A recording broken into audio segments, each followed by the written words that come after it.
बऱ्याच वेळा दिग्दर्शक किंवा निर्माता नवीन असतो, मग त्याला गायडन्स शेवटी तुमचाच असतो. असायला पाहिजे, म्हणजे कार्यकारी निर्मात्याने दिला पाहिजे तो आहे. बरोबर. शूटिंग होतं, नंतर मग पोस्ट प्रोडक्शन असेल की रिलीज पर्यंत. हा, म्हणजे शूटिंग पर्यंत झालं, पण पुढचं जे महत्वाचं आहे पोस्ट प्रोडक्शन आणि रिलीज. बरोबर. म्हणजे पोस्टला सुद्धा तुम्हाला ते कुठले स्टुडिओज करायचे आहेत काय याचं एकदा ठरवलं, ते बजेटनुसारच ठरवावं लागतं शेवटी, अगदी शेवटच्या क्षणापर्यंत. पण कार्यकारी निर्मात्याची आणखी एक महत्वाची जबाबदारी आहे की रिलीजचा प्लॅन त्याने प्रोड्युसरशी अगोदरच बोलून ठेवला पाहिजे. बरोबर. आता काय होतं, आपल्याकडे दुर्दैवाने सगळे जे प्रोडक्शन मॅनेजर आहेत किंवा स्वतःला जे कार्यकारी निर्माता म्हणवतात, हे प्रोड्युसरला बजेट देतात, म्हणजे बजेट नाही देत, ते फक्त एक्सपेन्सेस शीट देतात की किती खर्च येईल. बरोबर.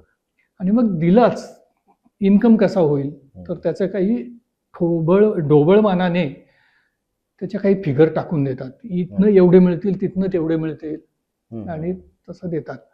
पण ते खरंच मिळणार आहे का? मग रिलीजच्या अगोदरपासनं मग तुम्हाला ती फिल्म बनवतानाच इन फिल्मिंग ब्रँडिंग कसं करता येईल हे कार्यकारी निर्मात्याने ठरवलं पाहिजे. लोकेशनचं काय ब्रँडिंग असेल, कधी लोकेशन ब्रँडिंग असतात. त्यानंतर खूप म्हणजे ब्रँडिंगला तुम्ही तुमच्या याच्यात प्रत्येक ठिकाणी ते ब्रँडिंग करू शकता की तुमचा खर्च कमी होऊ शकतो. ते झालं शूटिंगच्या वेळेला, पण नंतर तुम्ही स्टुडिओच्या सोबत सुद्धा तुमचं टायअप करू शकता. बरोबर. जिथे तुम्हाला खिशातून पैसे द्यावे लागत नाही. म्हणजे को प्रोड्युसर किंवा सहनिर्माता काही घेता येऊ शकतं आपल्याला. ते तुम्ही करताय का, ते तुम्ही करून देताय का, हे कार्यकारी निर्मात्याचं काम आहे.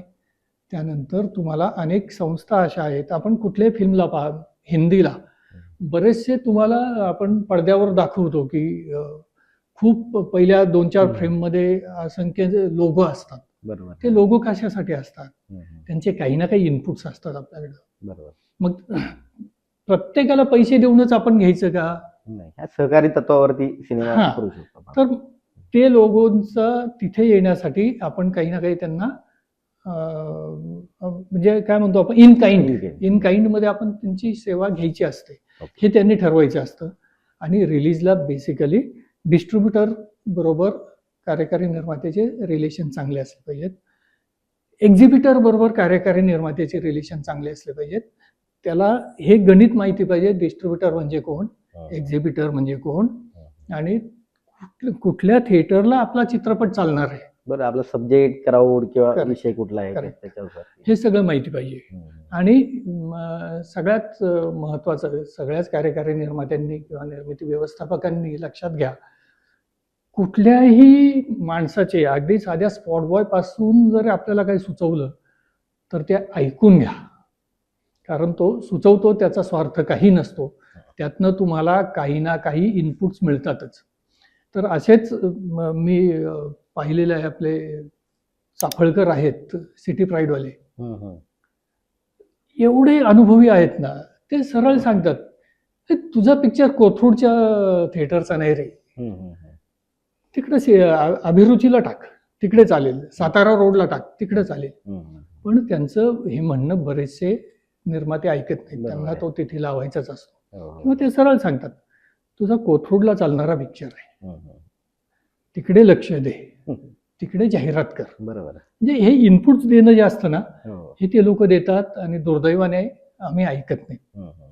पण मी त्यांचं पाहिलं, 80% सक्सेस त्यांनी सांगितलेला आहे की ते बरोबर झालं, की नाही तो तिथे चालत चित्रपट, पण तो दुसरीकडे चालतो. हे म्हणून म्हटलं की कार्यकारी निर्मात्यांनी हे ऐकायला पाहिजे, कारण शेवटी ते लोक अनुभवी असतात, त्यांचे अनुभव सांगतात, ते डेली तिथे असतात, कुठला पिक्चर चालेल कुठलं नाही, बरोबर, कुठल्या काळात चालेल.